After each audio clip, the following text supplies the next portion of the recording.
Hey guys, this is Diksha Juhi. Welcome to my channel easy to learn. Guys, आज की इस video में हम बात करेंगे न्यूक्लियस के बारे में। तो चलिए गाइस स्टार्ट करते हैं। Nucleus was first discovered by Robert Brown in 1831 in orchid root cell.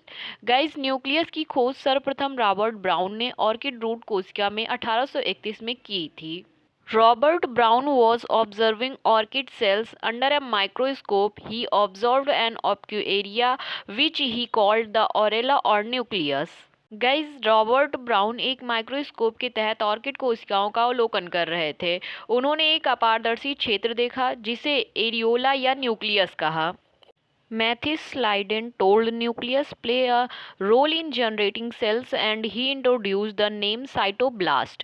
Guys, Matthias Schleiden ने बताया कि न्यूक्लियस यानी केंद्रक नई सेल्स के जनरेट होने में यानी बनने में एक मुख्य भूमिका निभाता है और उन्होंने इसके लिए साइटोब्लास्ट नाम प्रस्तुत किया। Nucleus is a membrane enclosed organelle found in eukaryotic cells. Guys, केंद्रक झिल्ली से घिरा हुआ एक कोशिकांग है जो कि यूकैरियोटिक कोशिकाओं में पाया जाता है।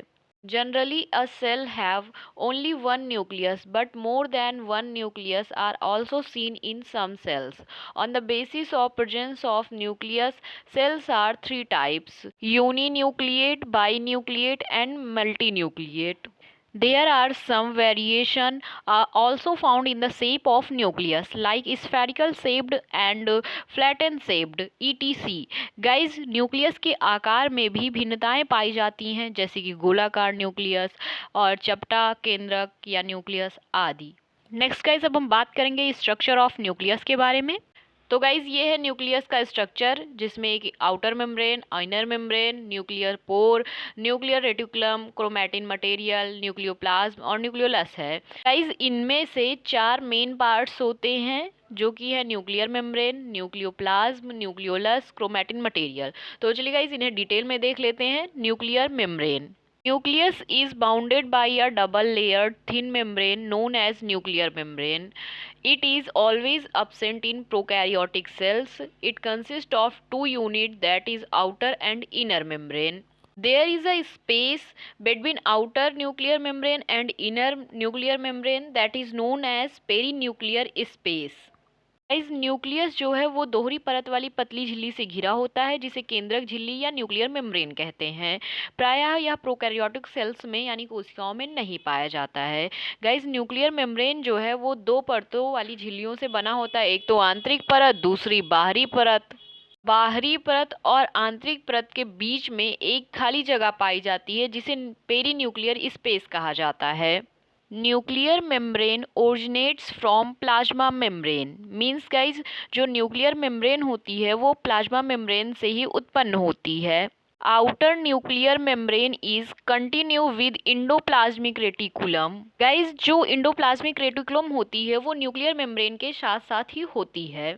Nuclear membrane is usually made up of lipoprotein, means guys lipid and protein. It is about 80 to 100 angstrom thick.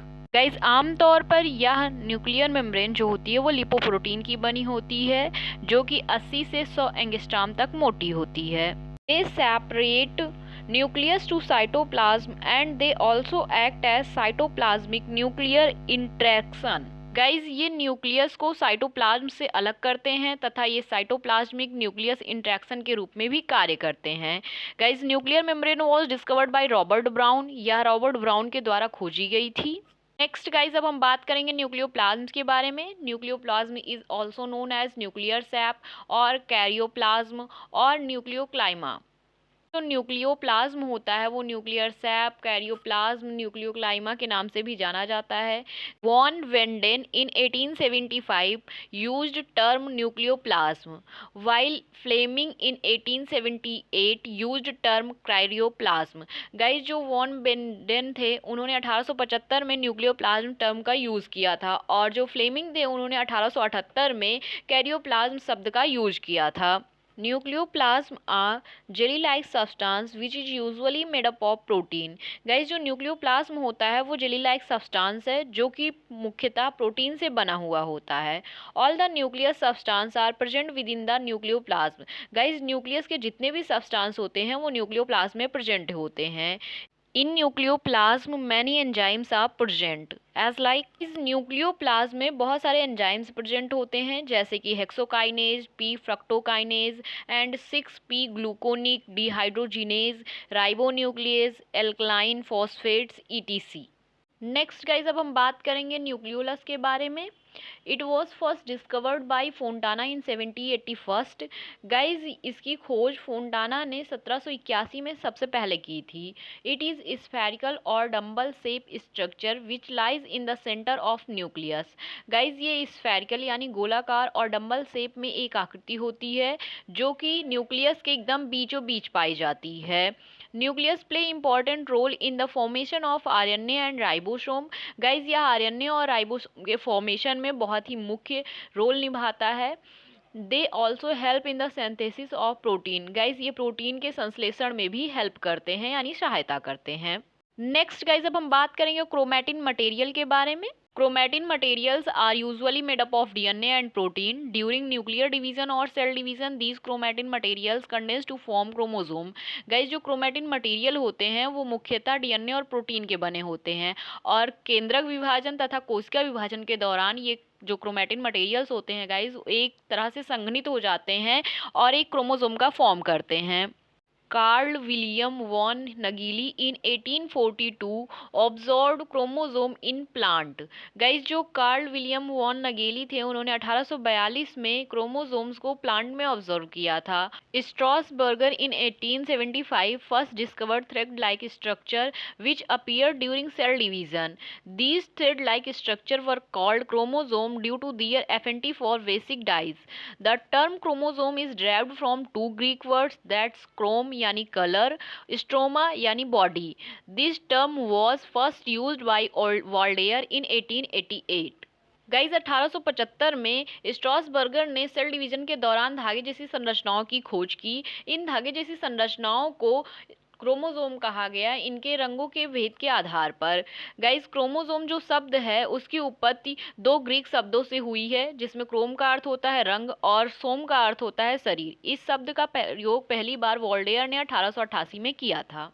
Theodore Boveri defined chromosome as a vector of heredity. Guys जो थियोडर बोवेरी थे उन्होंने पहली बार chromosomes को heredity यानी अनुवांशिकता का vector यानी वाहक कहा। जोई हिन जियो in 1956 told the number of chromosomes in human being that's 46 or 23 pairs. Guys जोई हिन जियो ने 1956 में ह्यूमन बींग्स में क्रोमोसोम्स के नंबर को बताया जो कि 46 या फिर 23 जोड़ी होते हैं। Chromosomes are small and thin thread-like structure found attached to the nucleolus in the center of nucleus. इस जो क्रोमोसोम्स होते हैं वो छोटे और पतले धागे जैसी संरचना होते हैं जो केंद्रक के केंद्र यानी सेंटर में न्यूक्लियोलस से जुड़े हुए पाए जाते हैं। नेक्स्ट गाइज अब हम बात करेंगे फंक्शन ऑफ न्यूक्लियस के बारे में यानी केंद्रक के कार्य के बारे में। The most important function of nucleus is to regulate all the metabolic process of cell, so it is also known as brain of cell. Guys केंद्रक का सबसे महत्वपूर्ण कार्य कोशिका की सभी उपापचयी प्रक्रियाओं को नियंत्रित करना होता है, इसलिए इसे कोशिका का मस्तिष्क भी कहा जाता है। Nucleus also act as vehicle of heredity material. Guys जो केंद्रक होता है वो अनुवांशिकता सामग्री यानी हेरिडिटरी मटेरियल्स के संवाहक के रूप में भी कार्य करता है। तो गाइस आज की इस वीडियो में बस इतना ही। अगर आपको यह वीडियो अच्छी लगे तो प्लीज़ इसे शेयर करें, साथ ही साथ चैनल को सब्सक्राइब करना ना भूलें। Thank you.